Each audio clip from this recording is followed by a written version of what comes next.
சிறுபான்மையின மக்களின் உரிமைக்காகவும் அரசியலமைப்பை காக்க வேண்டிய ஜனநாயக பொறுப்பிற்காகவும் தாவேகா என்றும் முதன்மை சக்தியாக இருக்கும் என தாவேகா தலைவர் விஜய் தனது அறிக்கையில் தெரிவித்திருக்கிறார்.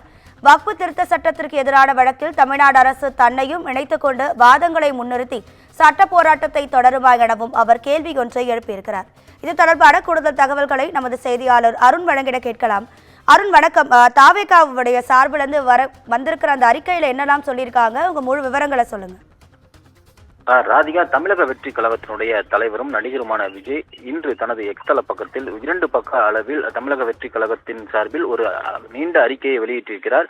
மேலும் வக்பு திருத்த சட்டத்தை பொறுத்தவரை பல்வேறு கட்சிகள் அதற்கு எதிராக உச்சநீதிமன்றத்தில் வழக்கு தொடுத்திருக்கிறது. இதற்கு தமிழக அரசு என்ன மாதிரியான நடவடிக்கை மேற்கொண்டிருக்கிறது என்றும் திமுக அரசிற்கு எதிராகவும் ஒரு கேள்வியை எழுப்பியிருக்கிறார்.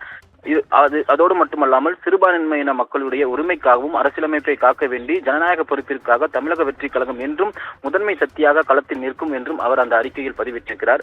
அவர் வெளியிடப்பட்ட அந்த அறிக்கையை பார்க்கும்போது ஒன்றிய பாஜக அரசால் சமீபத்தில் கொண்டு வரப்பட்ட வக்பு திருத்த சட்டம் என்பது இஸ்லாமிய சகோதரர்களின் உரிமையை நேரடியாக தலையிட்டு இது இதர சிறுபான்மையினர் நலன் மற்றும் அரசியலமைப்பை பாதிக்கக்கூடிய மறைமுக ஆபத்தையும் கொண்டது என்றும் இதனை உணர்ந்தே தமிழக வெற்றி கழகம் சார்பில் உச்சநீதிமன்றத்தில் வழக்கு தொடுக்கப்பட்டதாக இந்த வழக்கை விசாரித்துக் கொண்டிருக்கக்கூடிய தலைமை நீதிபதி அடங்கிய உச்சநீதிமன்ற அமர்வு வக்பு என்று ஏற்கனவே பதியப்பட்ட மற்றும் பதிவு செய்யப்பட்டுள்ள சொத்துக்கள் மற்றும் பயன்பாடு அடிப்படையில் இருக்கக்கூடிய வக்பு சொத்துக்கள் மீது புதிய திருத்த சட்டத்தின்படி நடவடிக்கை எடுக்கக்கூடாது என்றும் மேலும் மாவட்ட ஆட்சியர் எந்தவித புதிய நடவடிக்கையிலும் ஈடுபட முடியாது என்ற வரவேற்கத்தக்க வகையில் இடைக்காலமாக நிறுத்தி வைக்கப்பட்டு இந்த உத்தரவானது கிடைக்கப்பட்டிருக்கிறது. மேலும் மேற்கொண்ட விசாரணையில் இந்த நிறுத்தி வைப்பு உத்தரவு தொடர்ந்து அமலில் இருக்கும் என்றும் உச்சநீதிமன்ற உத்தரவிட்டது.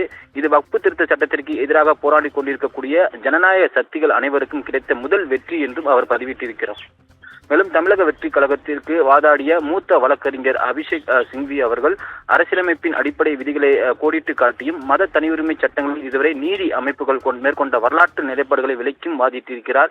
இந்த திருத்த சட்டத்தில் அரசியலமைப்பு சட்டக்கூறுகள் 14, 15, 19, 25, 26 மற்றும் 29 போன்றவைகள் இஸ்லாமியர்களின் மத தனியுரிமை சட்டங்களுக்கு நேரடியாக கேள்விக்குள்ளாக்குகின்றன என்பதை எடுத்துக்காட்டியும் எனவே இந்த இடைக்கால நடவடிக்கையில் நமது தமிழக வெற்றி கழகம் முக்கிய பங்காற்றி என்பதை தெரிவிக்க கடமைப்பட்டிருக்கிறோம் என்றும் அவர் கூறியிருக்கிறார்.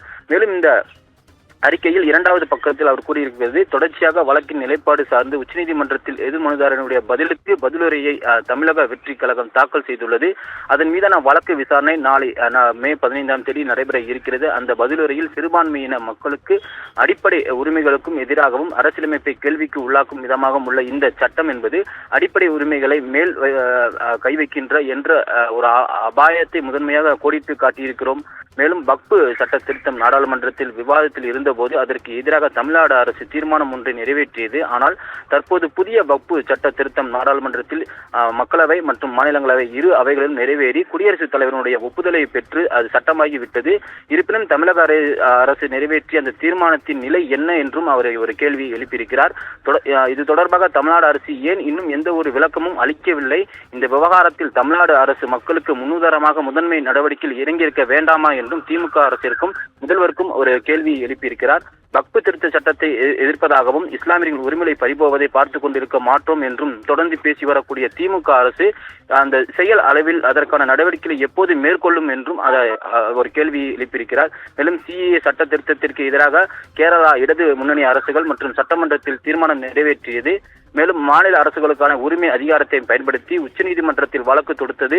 இதுபோல் வக்பு திருத்த சட்டத்திற்கு எதிராக தமிழ்நாடு அரசுடைய நிலைப்பாட்டை உச்சநீதிமன்றத்தில் வக்பு திருத்த சட்டத்திற்கு எதிரான வழக்கில் மாண்புமிகு முதலமைச்சர் ஸ்டாலின் அவர்கள் தலைமையிலான தமிழ்நாடு அரசு தன்னையும் இணைத்துக் கொண்டு வாதங்களை முன்னிறுத்தி தனியொரு சட்ட போராட்டத்தை தொடர்ந்திருக்க வேண்டாமா, அதை ஏன் இன்னும் செய்யவில்லை என்றும் ஒரு கடினமான ஒரு கேள்வியை எழுப்பியிருக்கிறார். மேலும் வக்பு திருத்த சட்டத்திற்கு எதிராக போராட்டம் என்பது அடையாளத்திற்கு கடந்து போவதாக இருக்காமல் அரசியலமைப்பு ஜனநாயகத்தை காக்க வேண்டிய காலத்திற்கான அறைகூவலாக இருக்க வேண்டும் என்றும் சிறுபான்மையின மக்களினுடைய உரிமைகளை பாதுகாக்க அதற்கு எதிராக உள்ள இந்த வக்பு திருத்த சட்டத்தை ரத்து செய்யும் வரை மக்களுடன் இணைந்து தமிழக வெற்றி கழகம் உள்ளிட்ட ஜனநாயக அமைப்புகள் போராடி வருகின்றன.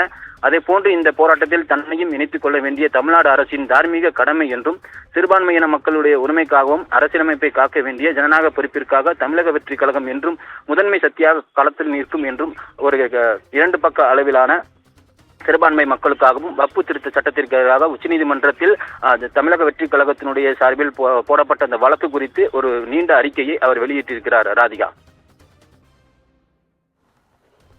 உங்க விரிவான தகவல்களுக்கு நன்றி அருண்.